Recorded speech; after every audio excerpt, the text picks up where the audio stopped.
Hello everyone, Zen Gamer here, and I'm back to Boundless, this time for the spooky time. But I will need to change first. Yes, I can be wearing roses, so much better now, right? Without further ado, let's dive into it.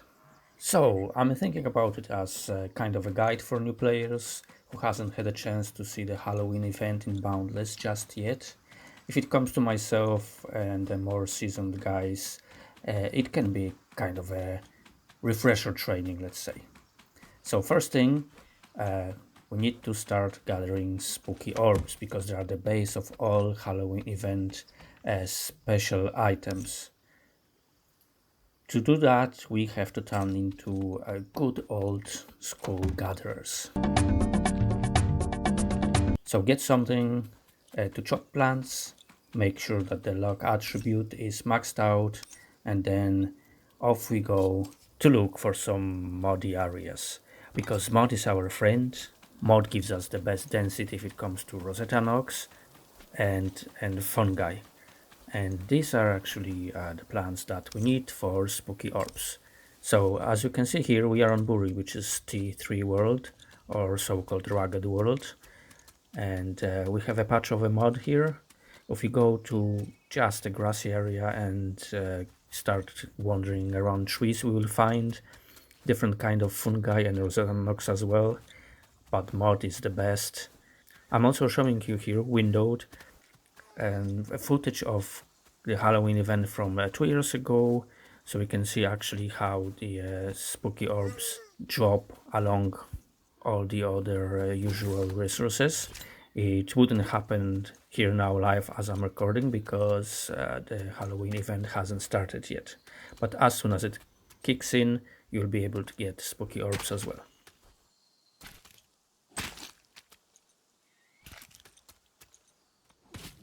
So the best way to go about it is to look for farms. So if you go and explore the largest portal networks and go around most established guilds and so on, you will be able to find portals to farm areas, and you'll be looking for inky leaf farms because that means it's located on mud fields. So for example, here on GTG main hub, you can go to the corner with the farming portals and then just look for inky leaf, a lot of mud, a lot of Rosetta Nox, and a lot of mottle tar spot fungi. Other than that, there are some ocean stuff here as well, but they are of no interest to us. And the same GTG main hub gives us access to global farms. That's a lower tier world, so there will be no mottle tar fungi. But if you go for Inky Leaf Farm, you still have large mud fields and a lot of Rosetta Nox to chop. That means you'll be getting a lot of spooky orbs and really fast. It's good also to explore some of the sovereign walls and look for those who have, like here, some portals to farm areas. Inky Leaf again is our target. We have mud fields, and as you can see, because it's a rugged world, so T3 world, the muddy fields, apart from Rosetta Nox, give you also a lot of mottle tar spot fungi. Jesus, the name of that fungus. Say my name, say my name. And when you finally reach the stage, when you're back to your base with all the spooky orbs that you gathered, you need to change them into something useful. So you'll need a few machines for that. First of all, workbench. And that's where you will be able to craft 4 different special Halloween items. Then the mixer. And you will use that one to get a few special brews. And last but not least, refinery. And that one is for crafting some seeds. So let's take a look at actual recipes now. So okay, starting with the workbench, as you can see there are 4 items. Here, 2 lanterns, Earthling, and cauldron. Spooky orb is the base of every recipe here, and then you have a few other ingredients. Stone decides about the color here, so remember that. Crafting time, not too long, no spark, no power to be used, and that's the same for all 4 items here. Foliage here decides about the color, so remember that one.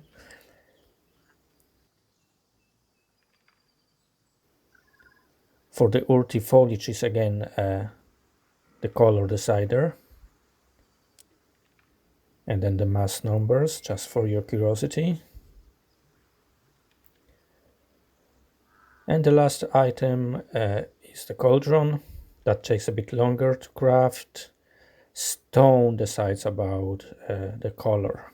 So for those 4 items, you would want to prepare enough foliage and stone of different colors so you can craft different tint items. So as you could see, no power needed, but you can always put a few power coils just in case, just to shorten that time, even though it's not very long. And yeah, so I will show you what's the difference with 4 advanced. It's down to 7 minutes 26 seconds, half of the original time. With just 4 you could add more, but diminishing returns mean that every next power coil gives you a bit less of a bonus. So we don't need to go up to 12 or 24, no need for that. And here cauldron, who takes longer to craft, is down to 15 minutes. Okay, I will just remove those. Ouch!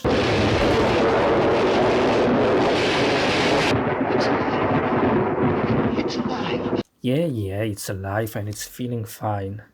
Okay, let's move to the mixer. Now you can do 6 different brews. And starting with zombie lungs. First of all, let's look into the mass numbers and crafting time. And as you can see, these are more demanding than the items from the workbench. The zombie lungs gives you atmospheric protection. Kraken brew, that allows you to breathe underwater a bit longer.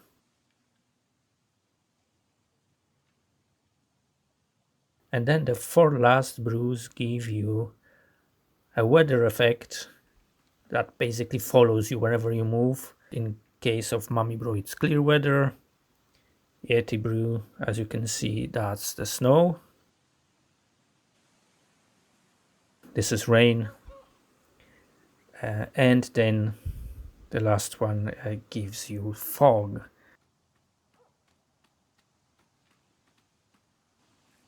Finally, the refinery, where you can craft 2 kinds of seed.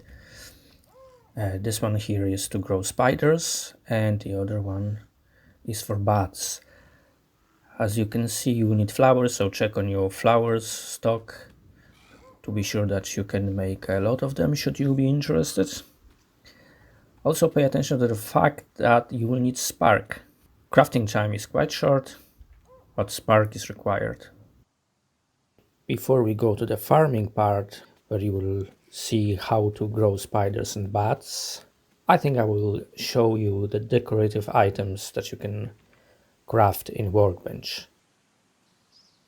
Let's start with the skull lanterns. You might remember that the color of those is decided by the stone used, but it's not the color of the skulls, they're all the same. It's about the light inside. So they are lit from the inside, as you can see. I will try to show it from the angle. They have a light source inside. So all the colors that I picked for you here, they are basically just the light inside the skulls, not the skull itself. And it's the same with the pumpkin lanterns. Again, the color that you get is the color of the light inside the pumpkin, not the pumpkin. Pumpkin is always orange. And just as a reminder, it's the foliage you use to craft those that decides about the color of the light inside the pumpkin lantern. And off to the next one, cauldrons. In this case, is it stone? Yes, it's stone that decides about the color. And the color affects the base of the item only. You can see that the pot and the brew inside, that looks the same for each individual item. but the base can change the color, and that's based on the stone you use. And yeah, I just recalled, maybe worth mentioning, you can change the position or orientation of all the special Halloween items by using regular chisels. And then to the skulls.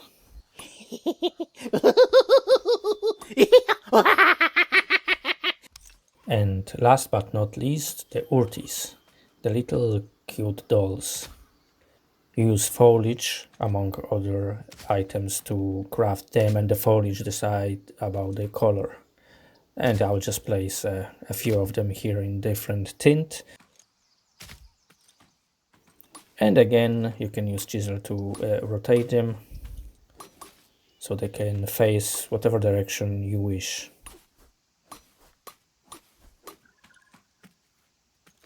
I call them little cute dolls, but here's the question for you. Do you find them cute or creepy? Or maybe a bit of both. Half cute, half creepy. Anyways, let's move on to the last part of the guide, so the farming part, using the spooky and the creepy seeds. I'm in the caves underneath my town. It's all plotted because I have plans for them, and you can use the knowledge tab to check what you need to grow spiders and bats. Spiders, as you can see, you can get from the spooky seeds. You can see information about what blocks you have to place them in, then the best average time before they are fully grown. Now with fertilizer that can be brought down, so it can be less than 9 hours, although it can be longer than 9 hours if you don't have enough light provided and you need either sunlight or gleam light. So it doesn't matter, it can be actually on the surface, outdoor, it can be indoors or underground, like now in the caves. I just decided to do it in the caves so I can use the ceiling to place the blocks. It makes it easier. I don't have to put any additional construction. And here we have the what I call supporting blocks. So if you place those blocks around your crop, you will get more spiders per seed. Normally one seed will give you one spider or bat in case of creepy seeds, but it can go up to 2 spiders or bats per seed. So I will show you how to do the basic setup. And as you can see, there is a list of supporting blocks here for the creepy seeds. And okay, it's not very helpful, is it? Alright, so let's start with the spooky seeds, so spiders. Who doesn't like spiders?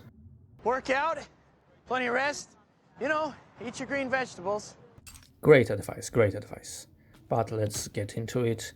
I will place just one block and one seed on that block just to show you a few important things. So first of all, as you can see, the spider or bat is actually black after placing, and it will remain black as it grows bigger, and only when it's fully grown it will get color from the trellis. In this case it's vivid cobalt, which means that the spider I get in the end is going to be vivid cobalt or different shade of cobalt. There's also a chance it will be a different color entirely but similar to cobalt, so let's say blue. In the end, the lesson here is you don't worry about the spider or bat being black as it grows bigger. It will get the final color only when it's fully grown. And the next important thing is the usage of supporting blocks. So there are 4 of them altogether. I will show you what happens when you use just one.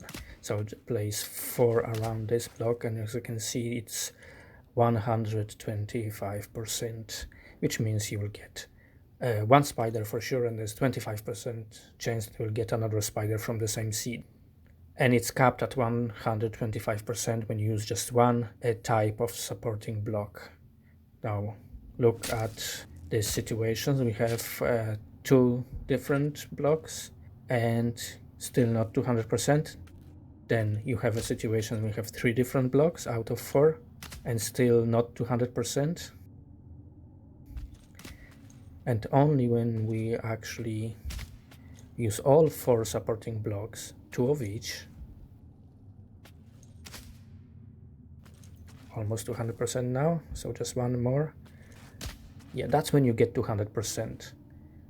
So 2 guaranteed jobs from this seed, 2 spiders or 2 bats from 1 seed. And now I can show you a full setup, a setup for 9. I will place a light here as well.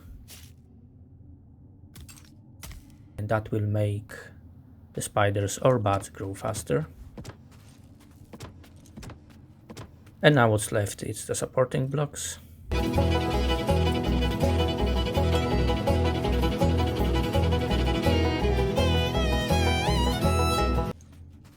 Now you can see whichever trellis I check, whichever of the individual spiders I check, it shows 200% the maximum possible yield from 1 seed. And that's because every block has 8 supporting blocks of 4 different types. And now let's change to creepy seeds, so bats. Who doesn't like bats? I'm Batman. Yeah, you're Batman. Okay, so guess what? It's exactly the same like with spiders. We just need to change the supporting blocks.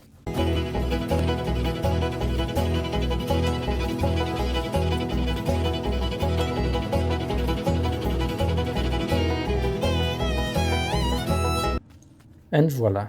And again, as you can see, 200% maximum possible yield for each individual block of the 9. And that's what we aimed for. Alrighty then, I think I covered everything around the Halloween event. Gathering the spooky orbs first, then crafting decorative items in the workbench, special brews in the mixer, as well as spooky and creepy seeds in the refinery. Finally, using the seeds to farm spiders and bats. I realize the farming part is of course more complex, but it would take too long to insert more info on it here, so I stopped on showing the basics of farm setting, and that should give you a good starting point, I believe. From there you can start experimenting on how to get all the colors you need.